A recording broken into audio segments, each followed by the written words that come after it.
I want to show you a really sick R&B chord progression that I've been hearing a lot of lately. In fact, I've heard it 3 times in just the last week. It goes like this.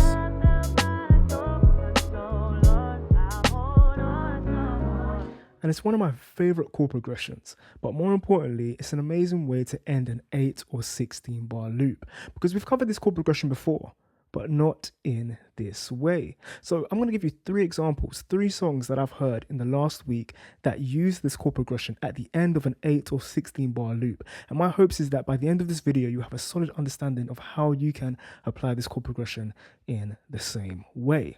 The first track I want to show you is called Hold Up. It's by Sasha Keable, a fellow Londoner, and I first heard this track via her BBC One Extra live performance and was blown away, so definitely go check that out if you haven't already.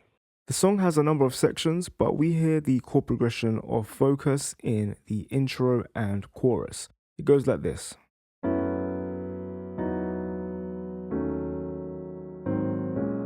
Okay, so we're in the key of E major, or C sharp minor, however you like to look at it, but we'll be calling the numbers from the major perspective, with the chorus starting on the 4 with an A major 9.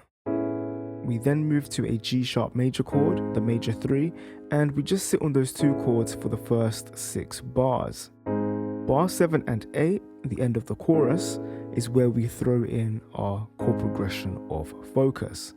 2, 1, 7, 3, sharp 4, sharp 5, 6. Why are they sharp? Well, that's because in the key of E major, A is the 4. 1, 2, 3, 4. But we've moved this note up 1 semitone. We've sharpened it to an A sharp. And B is the 5. 1, 2, 3, 4, 5. And we've also sharpened it to a C, or technically B sharp, allowing us to move chromatically up to the 6, where the verse begins. But the sharp 4 and sharp 5 are just passing chords. We don't actually need them. We could simply play 2, 1, 7, 3, 6. If you're struggling to understand what I've just been speaking about, then you may benefit from my new course, Foundations 1. It's a new course on my website that covers the very basics of music theory. So it's for absolute beginners. It will teach you the basic building blocks you need to start understanding chords and start building chords and also naming chords. It's the first course in a series of courses that I'm creating to take producers and songwriters from not being able to play and write their own R&B chord progressions to playing and writing their own R&B chord progressions, but we're not skipping any part. So the first course, it starts from the very basics, your intervals, your scales, and so on and so forth. You can head over to my website to see more about that. However, I'm also providing the PDF chord charts to these chord progressions if you do understand this stuff and want to practice at home. Let's continue. Let's put some chords on these numbers. Again, calling from the major perspective, E major. For our 2 chord, I'm playing an F sharp minor 11. We then move to the 1 with an E major 7 sus 2. For our 7 chord, D sharp minor 7 flat 5. And for our 3 chord, G sharp dominant 7. Now for the sharp 4, we want to play an F sharp sus 2 over A sharp, or an A sharp minor 7 sharp 5. And for our sharp 5, a C diminished.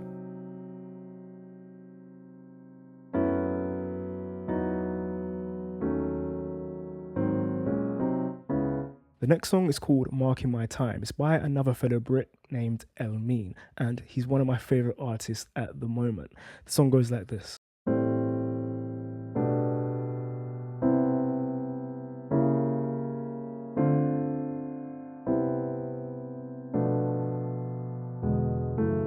So this one's a lot simpler, and we won't break this one down to the same degree as the last, because we're essentially talking about the same thing.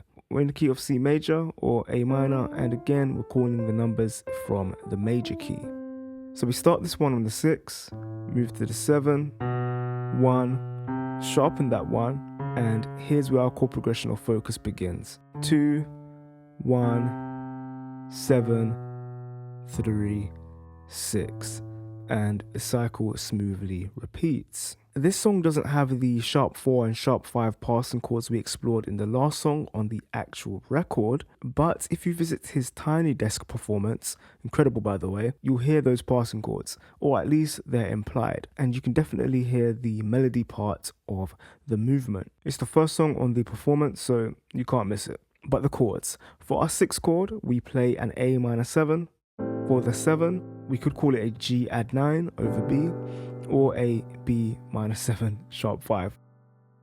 We then move to the 1 with a C major chord, sharpen that 1 and play a C sharp diminished 7, which then brings us to our chord progression or focus, 2 D minor 7, 1 C major 7.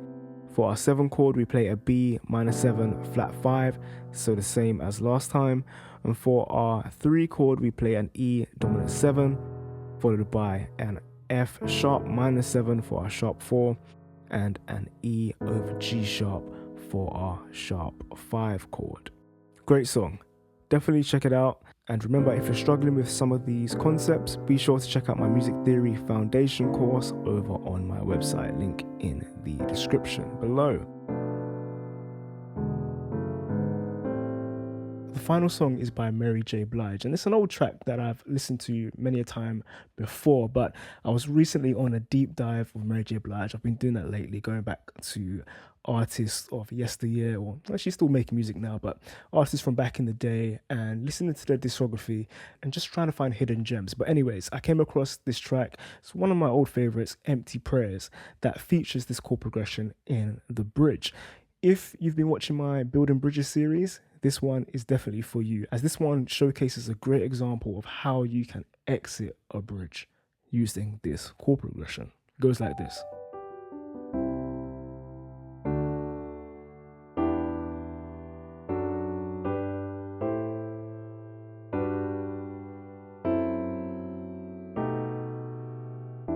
Okay, so we're going to breeze through this one. We're in the key of G major or E minor, and once again, we're calling our numbers from the major perspective.